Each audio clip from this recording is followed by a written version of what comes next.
প্রিয় শিক্ষার্থীবৃন্দ, আসসালামু আলাইকুম। আশা করি তোমরা সকলেই ভালো আছো এবং সুস্থ আছো, এবং আমরা যে ক্লাসগুলো নিয়েছি সেই ক্লাসগুলোর উপরে তোমরা হোমওয়ার্ক করছো। তো আমার পরিচয় তোমরা আগে থেকেই জানো। আমি তারপরে আবার বলছি যে আমি engineer Mohammad Aminul Islam Khan, instructor architecture and interior design technology, Kurigram polytechnic institute. তো তোমাদের আমি যে সাবজেক্টে পড়াচ্ছিলাম সেটি হচ্ছে আর্কিটেকচারাল ম্যাটেরিয়াল অ্যান্ড প্রোডাক্টস। এটা ফার্স্ট সেমিস্টারের সাবজেক্ট এবং সাবজেক্ট কোড হচ্ছে 68711।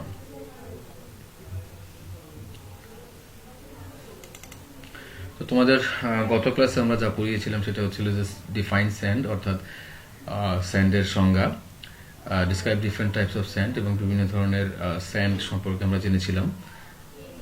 তারপরে হচ্ছে ভালো বালি বা ভালো বালির যে গুণাবলী আছে সেগুলি সম্পর্কে আমরা জানতে পেরেছিলাম, এবং আমরা শিখেছিলাম যে কিভাবে আমরা ভালো বালি শনাক্ত করতে পারবো। তো আজকের ক্লাস সেই চ্যাপ্টার 5 অর্থাৎ স্যান্ডের দ্বিতীয় অংশ। আজকে আমরা কি পড়বো? আজকে আমরা পড়বো হচ্ছে যে FM অফ স্যান্ড, অর্থাৎ ফাইনেস মডুলাস অফ স্যান্ড বা বালির সূক্ষ্মতা গুণাঙ্ক, বাল্কিং অফ স্যান্ড, বালির আয়তন স্ফীতি, বাল্কিং মানে হচ্ছে আয়তনে বেড়ে যাওয়া, ইউজেস অফ স্যান্ড, বালির ব্যবহার, sources of good sand in বাংলাদেশে যে ভালো বালিগুলো আমরা কোথায় কোথায় পেয়ে থাকি সেই জায়গাগুলো আমরা বা সেই উৎসগুলো সম্পর্কে আমরা জানবো। তাহলে আজকের এই লেসনটি শেষ করলে আমরা কি করতে পারবো? আজকের এই লেসনটি শেষ করলে আমরা বালির যে সূক্ষ্মতা গুণাঙ্ক সেটা আমরা হিসাব করতে সক্ষম হব, এবং বালিটা মোটা না চিকন সেখান থেকে আমরা বলতে পারবো বা সিদ্ধান্ত নিতে পারবো, এবং বালির আয়তন স্ফীতি সম্বন্ধে আমরা জানতে পারবো।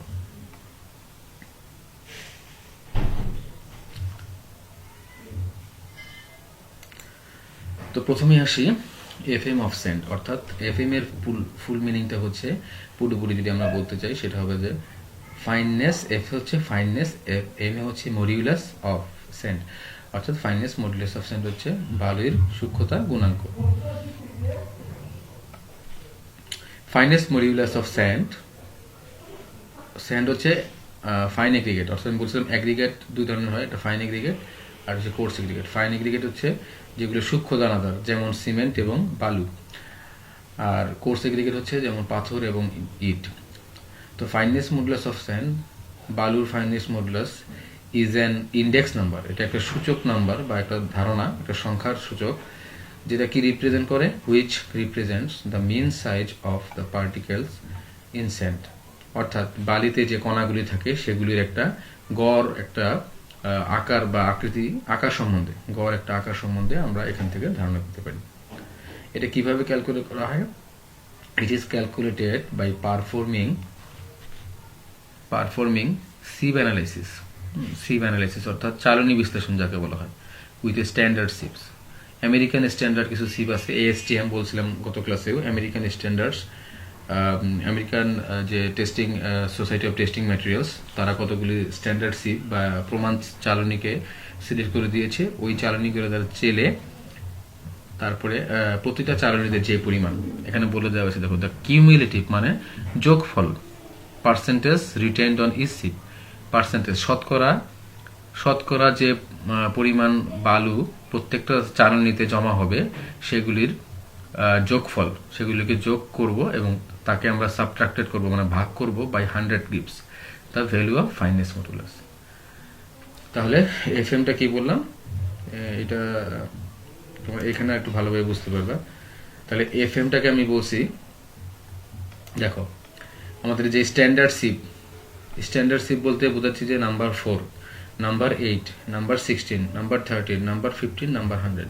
তো এইভাবে নাম্বার 4, নাম্বার 16, নাম্বার 4, তারপরে এটা হচ্ছে নাম্বার 8,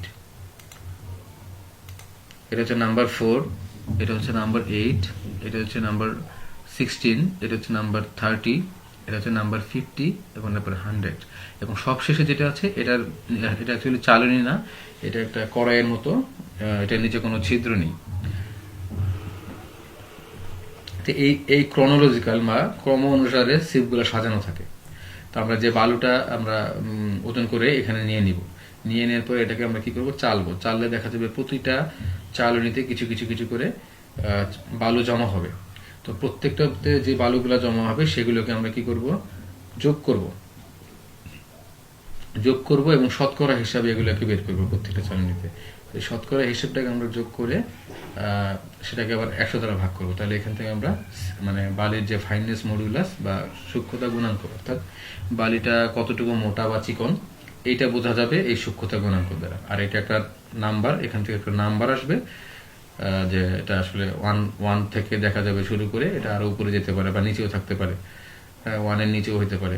একটা নাম্বার আসবে, যে নাম্বারটা রিপ্রেজেন্ট করবে যে এটা একটা বালিটা সূক্ষ্ম না মোটা।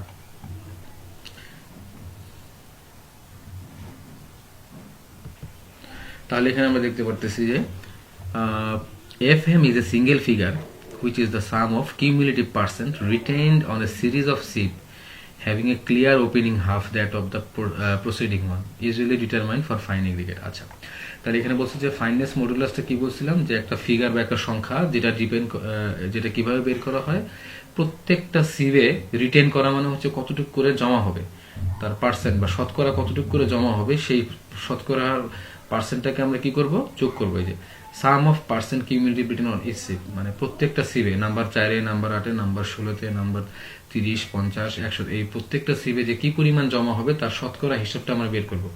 বের করে সবগুলা শতকরা যোগ করে আমরা এই যে সাম অফ বলা হয়েছে এখানে 100 দ্বারা ভাগ করলে আমরা পেয়ে যাব। আচ্ছা, এটা এখন যদি আমরা ফাইন এগ্রিগেট, মানে আমরা যেটা বালির হিসাবটা করতেছি, বালি হচ্ছে ফাইন এগ্রিগেট, তাহলে number 4, number 8, number 16, number 13, number 15 and number 100। তো এইভাবে আমরা কি করব, এই প্রত্যেকটার যে ইয়েগুলো আছে, প্রত্যেকটাতে যে পরিমাণ বালু জমা হবে শতকরা হিসাব করে সেখান থেকে আমরা বের করব। আর সাধারণত এটা 2 থেকে 3.5 পর্যন্ত এটার একটা রেঞ্জ হয়ে থাকে। আর যদি কোর্স এগ্রিগেট হয়, অর্থাৎ খোয়া অথবা স্টোন হয়, সেক্ষেত্রে 3/8 ইঞ্চি, 3/4 ইঞ্চি এরকম করে আমরা সিপগুলো ইউজ করব। বলা হচ্ছে the FM of the mixture of 2 or more aggregate, অর্থাৎ 2 বা ততোধিক বালির মিশ্রণে যদি আমরা এগ্রিগেট বের করতে চাই, তাহলে সেখান থেকে is the weighted average of the FM of the 2 or more aggregate। এটা হচ্ছে একটা গড়, একটা হিসাব আর কি। তো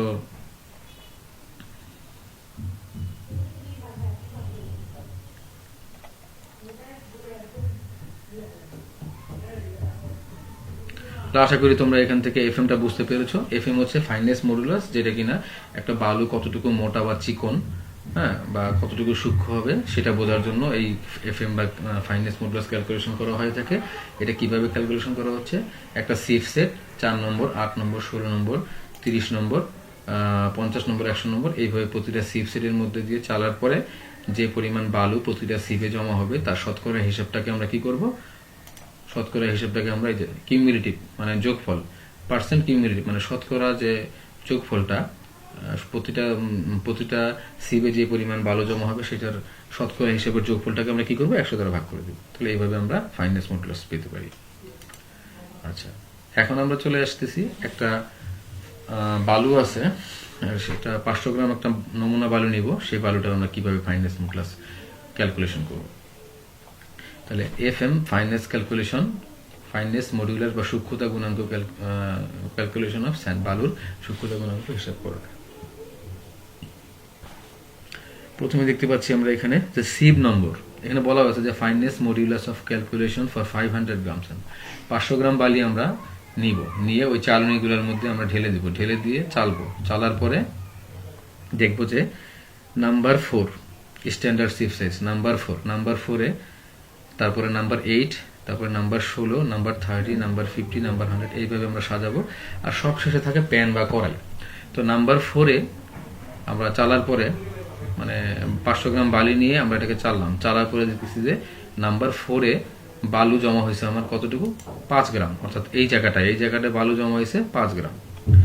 নাম্বার 8 বালু জমা হয়েছে 25 গ্রাম। নাম্বার 16 50 গ্রাম। নাম্বার 100 নাম্বার 13 মানে 30 নাম্বার 30 100 গ্রাম। এইভাবে নাম্বার 50 110 গ্রাম। নাম্বার 100 60 গ্রাম। তাহলে এখন দেখো, এটা রিটেন মানে জমা হয়েছে আর কি। আর এটা হচ্ছে কিউমুলেটিভ রিটেন। কিউমুলেটিভ রিটেন হচ্ছে, তাহলে হ্যাঁ, যেটা বলতেছিলাম যে 500 গ্রামের মধ্যে আমার নাম্বার 4 জমা হয়েছে 5 গ্রাম, নাম্বার 8-এ 25 গ্রাম, নাম্বার 16-এ 50 গ্রাম, নাম্বার 30-তে 100 গ্রাম, নাম্বার 50-তে 110 গ্রাম, নাম্বার 100-এ 60 গ্রাম। তাহলে এখন বলছে কিউমুলেটিভ রিটার্ন, অর্থাৎ নাম্বার 4-এ জমা হয়েছে 5 গ্রাম, তাহলে নাম্বার 8-এ জমা হবে কত? 5 আর 25 যোগ করলে 30 গ্রাম। নাম্বার 16-তে জমা হবে 5, 25 আর হলো 50, তাহলে কত হলো? 30, 50, 80 গ্রাম। নাম্বার 30-তে জমা হচ্ছে, তাহলে এই সব কটা যোগ করব, তাহলে হবে 180 গ্রাম।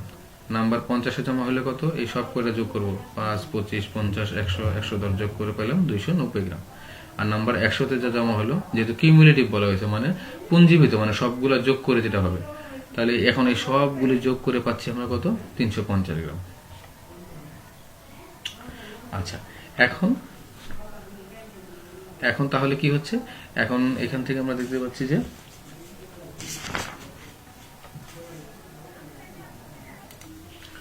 তো এইভাবে আমাদের প্রত্যেকটা পরিমাণ যোগ করে দেখলাম যে টোটাল 350 গ্রাম। আর আমরা বলেছিলাম যে এই সেটের একদম শেষে থাকে প্যান বা কড়াই, তো এটা হিসাব নেওয়া হয় না। তাহলে এখন বাকি যে অংশটা থাকলো 500 গ্রামের মধ্যে, এটা এই কড়াই থেকে যাবে। এখন তাহলে এখন পার্সেন্ট কিউমুলেটিভ রিটার্ন, এখন পার্সেন্ট দেখো 500 গ্রামের মধ্যে 4 নম্বর সিপে জমা হয়েছে 5 গ্রাম। শতকরা হিসাব তাহলে আমরা কিভাবে বের করি? শতকরা মানে হচ্ছে 100-তে কত গ্রাম। তাহলে 500-তে যদি 5 গ্রাম জমা হয়, তাহলে 100-তে হবে 1% বা 1 গ্রাম। তাহলে আবার এরকম 500-তে যদি 30 গ্রাম জমা হয়, তাহলে 100-তে কত গ্রাম জমা হলো বা শতকরা কত পার্সেন্ট? তাহলে 6%। একইভাবে 500-তে 80 গ্রাম, তাহলে 100-তে কত? 16%। এইভাবে কি করলাম? 500-তে হচ্ছে 180 গ্রাম, তাহলে 100-তে কত? 36%। 500-তে 290 গ্রাম, তাহলে 100-তে কত? 58%। তাহলে 500-তে কত? 350 গ্রাম, তাহলে 100-তে কত? তাহলে 70%। এখন এই প্রত্যেকটা পার্সেন্টটাকে আমরা যোগ করব, যোগ করে পেলাম কত? 187.00। এখন আমরা বলছিলাম যে এখানে যে প্রত্যেকটার সাম অফ মানে যোগ করা percent cumulative return on each sieve, মানে প্রতিটা সিপে যে পরিমাণ পার্সেন্ট বা শতকরা হিসেবে আমার জমা হয়েছিল সেই পার্সেন্টগুলোকে যোগ করব, যোগ করে কি করব? 100 দ্বারা ভাগ করব। তাহলে এখন এই 127.00কে যদি আমরা 100 দ্বারা ভাগ করি, তাহলে এখান থেকে পাবো হচ্ছে 1.87, অর্থাৎ এই বালিটার এফএম হচ্ছে আমার 1.87। তো এই 127.00 এটা পাইলাম পার্সেন্ট কিউমুলেটিভ রিটার্ন বা পুঞ্জীবিত অবশেষ শতকরা হার, এটাকে 100 দ্বারা ভাগ করবো, তাহলে 1.87। তাহলে এটা হচ্ছে আমার এই বালির এফএম। আর এই বালিটা দেখে আমরা বুঝতে পারবো এই বালিটা হচ্ছে মধ্যম জাতের বালি। এভাবে আমরা কি করব? বালির এফএমটা ক্যালকুলেশন করব বা সূক্ষ্মতা গুণাঙ্ক হিসাব করে বের করব। এবারে আশা করি তাহলে তোমরা এটা বুঝতে পেরেছো। এবারে আসা যাক কোন ধরনের বালি আমরা কোন কোন ক্ষেত্রে ইউজ করে থাকি, অর্থাৎ কোন মানে সূক্ষ্মতা গুণাঙ্কের উপর ডিপেন্ড করে আমরা কোন কোন কাজে কোন ধরনের বালি ইউজ করে থাকি। 1 নম্বর 0.80, অর্থাৎ এফএম এর ভ্যালুটা যদি 0.80 হয়, তাহলে সেটা আমরা ব্যবহার করব sand filling in plinth. Plinth মানে হচ্ছে যে বিল্ডিং এর গ্রাউন্ড লেভেল থেকে যেখান থেকে ফ্লোর শুরু করবে, ফ্লোরের কনস্ট্রাকশন শুরু হয়, সেই পর্যন্ত লেভেলটাকে বলা হয় প্লিন্থ লেভেল। তারপর সোলিং এ মানে ইটের যে সোলিং গুলো হয় সে ওগুলোর ফাঁক পূরণ করার জন্য এই বালিটা ইউজ করা হয়। হেরিং বন, অনেক সময় তোমরা রাস্তা দেখবা, রাস্তা নির্মাণ করার সময় আড়াআড়ি ভাবে ইটের সর্বনিম্ন যে অংশটা মানে লেন্থটা আছে সেই অনুযায়ী তোমার হচ্ছে এই ইটগুলাকে বসিয়ে হেরিং বন করা হয়। সেই ক্ষেত্রে এই 0.80টা ইউজ করা হয়ে থাকে। তারপরে মেসন ওয়ার্ক মানে ইটের গাঁথনি, তারপরে প্লাস্টার আর ড্যাম প্রুফ কোর্স। ডিপিসি মানে ড্যাম প্রুফ, মানে আর্দ্রতা নিরোধন করার জন্য যেটা দেওয়া হয় কোর্সটা, সেই ক্ষেত্রে 1.20 FM হলে সেই ভ্যালুটাকে আমরা ইউজ করব।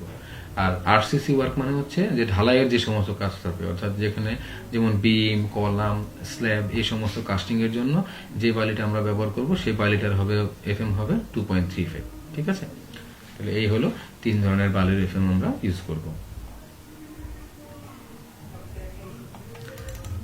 এরপর হচ্ছে bulking of sand. Bulking of sand হচ্ছে ইনক্রিজ ইন ময়েশ্চার, মানে বৃদ্ধি পাওয়া কিসের ময়েশ্চার, মানে হচ্ছে আর্দ্রতা of sand increase the volume of sand, অর্থাৎ বালুতে যদি ময়েশ্চারের পরিমাণ বা আর্দ্রতার পরিমাণ বেড়ে যায়, জলীয় কণার পরিমাণ, তাহলে বালুর কি ভলিউমটা বেড়ে যায়। দ্য রিজন ইজ দ্যাট, এটার কারণ কি, moisture causes film of water around the sand particles. এই যে ময়েশ্চার বা পানির পরিমাণটা আছে, এই পানিটা কি করে বালির চারপাশে একটা মানে ফিল্ম অফ ওয়াটার মানে পানির একটা ফিল্ম তৈরি করে, which results in the increase of volume of sand. আর ওই বালির যে একটা বাবলগুলো তৈরি হয় বা ফিল্ম তৈরি করা হয়, আস্তরণ তৈরি হয় পানির, বালির চারপাশে পানির মাধ্যমে, সেটা কি করে বালির আয়তনটাকে বাড়ায় দেয়। তো for moisture content percentage of 5 to 8%, যদি কোনো বালিতে 5 থেকে 8% ময়েশ্চার থাকে বা পানির পরিমাণ জলীয় বাষ্প কণার পরিমাণ থাকে, সেক্ষেত্রে দেখা যায় যে ওই বালির ভলিউম নর্মাল বালির চেয়ে 20 থেকে 40% কি হবে, বেড়ে যাবে। If the sand is more fine there will be more increase in volume, অর্থাৎ বালিটা যত বেশি সূক্ষ্ম হবে, এটা মোর ফাইন মানে যত বেশি সূক্ষ্ম হবে, ফাইন শব্দ অর্থ সূক্ষ্ম আর কি, মিহি, there will be more increase in volume, ভলিউমটা কি হবে, তত বেশি হবে। এটাকে কি বলা হয়, বালির বাল্কিং বলা হয়। তাহলে বালির বাল্কিং অফ স্যান্ড মানে আয়তন স্ফীতি। তাহলে বালিতে যদি জলীয় কণার পরিমাণ থাকে, তাহলে দেখা যায় ওই বালির কি হয়, আয়তনটা বেড়ে যায়, অর্থাৎ বালির চারপাশে ওই জলীয় কণাটাকে একটা ফিল্মের বা আবরণ তৈরি করে, সেই আবরণের কারণে ওই বালির আয়তনটা বেড়ে যায়, এটাকে বলা হয় বালির আয়তন স্ফীতি। তো এটা ক্যালকুলেশন করে দেখা গেছে যে বালির মধ্যে যদি জলীয় বাষ্পের পরিমাণ 5 থেকে 8% মতো থাকে, তাহলে ওই বালিটার আয়তন নর্মাল বালির থেকে 20 থেকে 40% বেড়ে যায়। এটাই হচ্ছে বালির আয়তন স্ফীতি। তাহলে বালির আয়তন স্ফীতি বা বাল্কিং অফ স্যান্ড বের করার ফর্মুলা হচ্ছে ভলিউম অফ ওয়েট স্যান্ড মানে ভেজা বালি divided by dry or fully saturated volume of sand.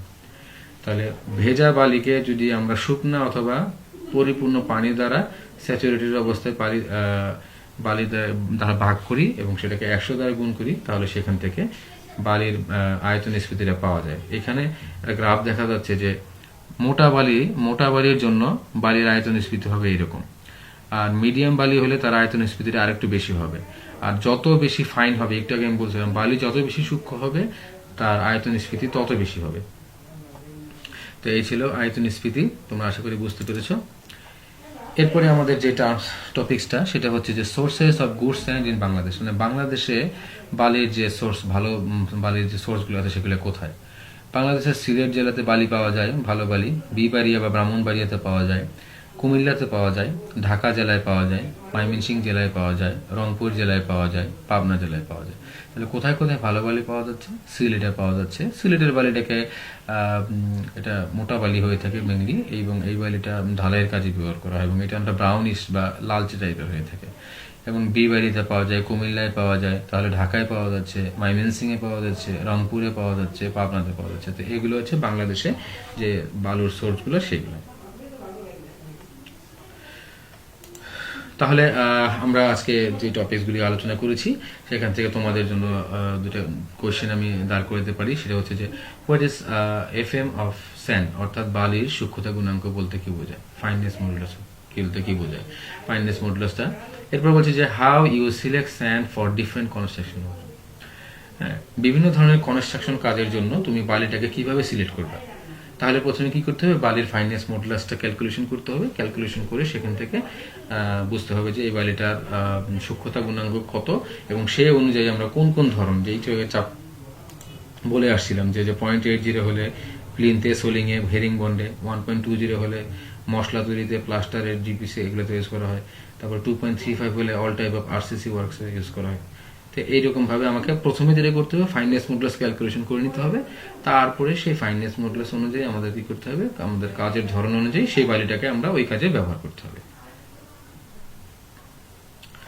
তাহলে আজকে আমরা কি কি পড়লাম, আজকে আমরা পড়ছি today we have discussed on fineness modulus of sand, bulking of sand, বালির সূক্ষ্মতা গুণাঙ্ক, তারপর হচ্ছে হলো বালির আয়তন স্ফীতি, ইউজেস অফ স্যান্ড, বালির যে ব্যবহার, তারপরে হচ্ছে source of good sand in Bangladesh, ভালো স্যান্ডের যে উৎসগুলা সেগুলা আছে কোথায়, সেগুলো আমরা আজকে পড়েছি।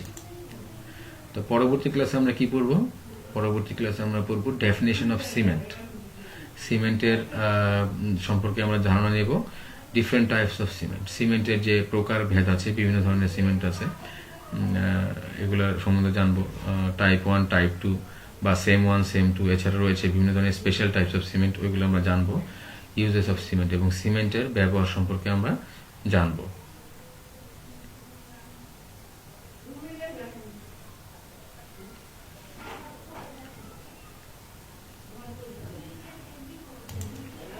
সো আজকে আমাদের ক্লাস এই পর্যন্তই ছিল।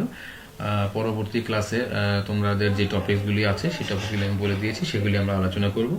আর সর্বোপরি এই যে এফএম নির্ণয় করা বা আজকে যে বালির চ্যাপ্টারটা, এটা কনস্ট্রাকশন ম্যাটেরিয়াল হিসেবে খুবই গুরুত্বপূর্ণ একটা জিনিস। প্রতিটা কনস্ট্রাকশনে এটার কাজ, এটার প্রয়োজন পড়ে এবং আমরা কোথায় কোন ধরনের বালু ইউজ করবো সেগুলো আমরা এই টপিক্সটা যদি ভালোভাবে অধ্যয়ন করতে পারি, আমরা খুব সহজেই এটাকে কাজে লাগাতে পারবো। তো সবাইকে ধন্যবাদ। এবং যেহেতু করোনাকালীন সময়, তোমাদেরকে বারে বারে আমরা বলা হচ্ছে যে তোমরা মাস্ক ইউজ করবে বাইরে গেলে, এবং প্রতি ক্ষেত্রেই তোমরা 20 সেকেন্ড সময় নিয়ে হাত ধৌত করবে এবং পারস্পরিক সামাজিক দূরত্ব বজায় রেখে চলাফেরার চেষ্টা করবে।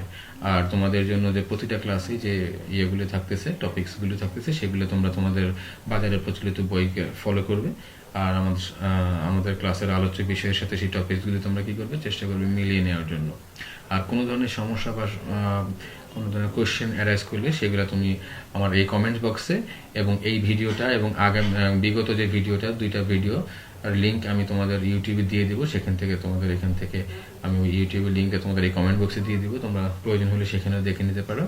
আর যে কোনো ধরনের প্রয়োজন বা কোনো কিছুর বোঝার সমস্যা থাকলে আমাকে অবশ্যই তোমরা feel free to knock me. এটা নিয়ে হেজিটেশন করার কোনো প্রয়োজন নেই। ইনশাল্লাহ I will solve all this to you. So thank you all. ভালো থাকবে। আল্লাহ হাফিজ।